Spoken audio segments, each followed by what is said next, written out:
and I'm going to give the woman a seed. And when she produces that seed, it's going to crush the head of the serpent. So never sleep on a woman who has a casket and a curse, because she also has a seed attached to her name. If I see one more black female, I'm not going to do shit at my expense. We're black women. No, folks are going to do everything they can to distort her truth. Hard-working, highly educated, successful people who happen to be black. The most disrespected person in America is the black woman. The most unprotected person in America is the black woman. The most neglected person in America is the black woman. To respect our women and to protect our women. Like black women, we so tough all the time. God is real and God lives. It's out of all of us. Hello everybody, how are you guys doing? How are you guys feeling? Tyre Nichols' mom spoke up and I felt so bad for this woman. And what I got from what she said was she didn't feel like her son's pain was validated. You know, they only saw another black man running from the police. You know, they didn't understand that, hey, there were carjackings in an area. You know, there was a reason to why he was in fear. They didn't even try to hear none of the proof that she and her attorneys had and everything. They didn't care. All they saw was another black man escaping police. And because of that, they felt as though, you know, he deserved everything that happened to him. And that broke my heart. That's basically what she was saying. And it just, I felt like, honestly, watching it just made me cry, hearing her speak about this. And she's such a strong woman, because I don't even know if I would be up there even able to speak if the verdict came out the way it did. And, you know, people were found not guilty and all of, I would have been like in tears. But you know, you got to leave all of this in God's hands. I just wanted to play the, you know, interview with you. Well, not interview, her speech with you so you guys could hear it and let me know what you think, okay? I love you. Bye.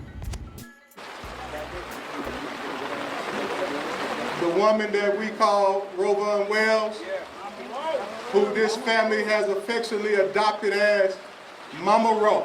All right. Please receive Mama Ro. All right.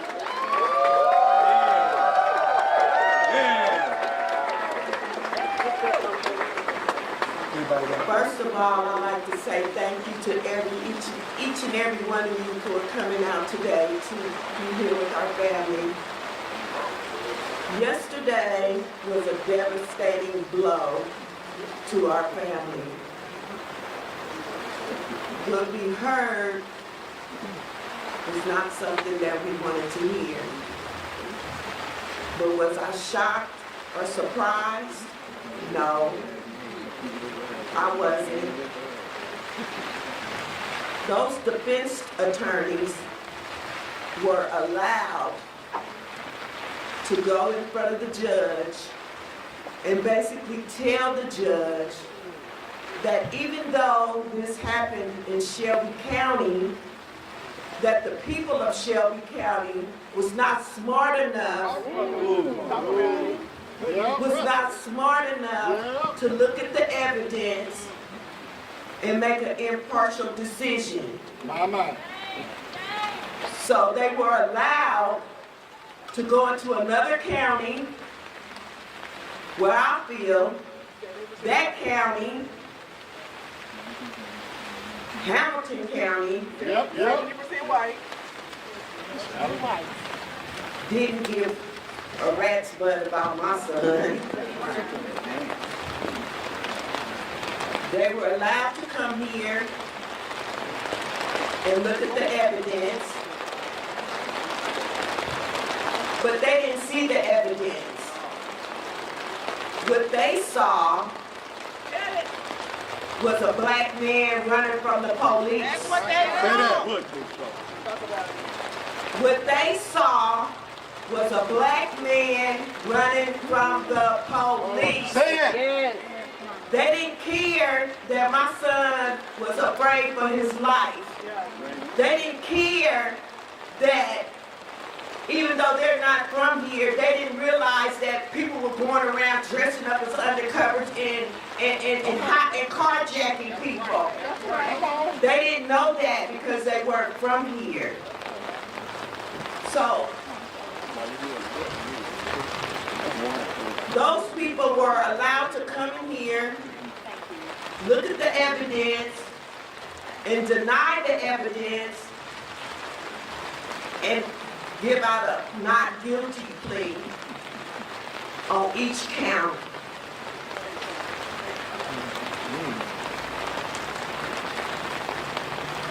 Yesterday, I didn't know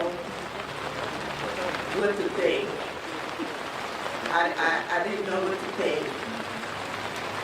We have gotten so much injustice from this city. Say that. That is ridiculous. Say that. My son was murdered. That's right. By 5 Memphis police That's right. officers. Murder.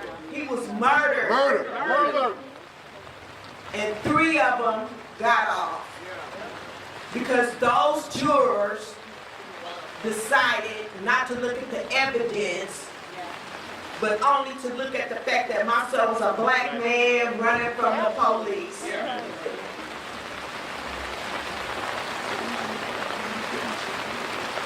You know, on the night that my son was murdered, a lot of you don't know, but I felt my son's death in my stomach.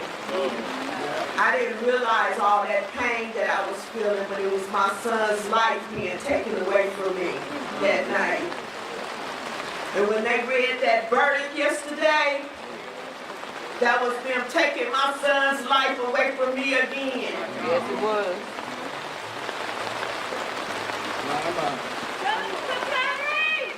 Justice for Tyre. Justice for Tyre. Justice for Tyre. There's no words right now. I'm so numb right now, I don't even know how to feel right now. But I'm going to say this. The district attorney's office, the prosecutors, they did a great job. My son's fate lied in those juries, and they failed my son. That's right. They failed my son. One thing I can say, I don't wish this pain on nobody. No one, not even my worst enemy. But karma. Come on, now. We all know that word karma, right? It's coming. Karma is coming. God is not. Because what they did yesterday was not a good thing. So I thank all of you guys for coming out here because it's raining really bad now. And I don't want nobody to get sick. So, thank you so much for coming out. We appreciate all of you guys, and I tell you that if it wasn't for the community of Memphis in y'all prayers, I would not be standing here today. So thank each and every one of you for following this story and putting out the truth. Yes. Thank you so much.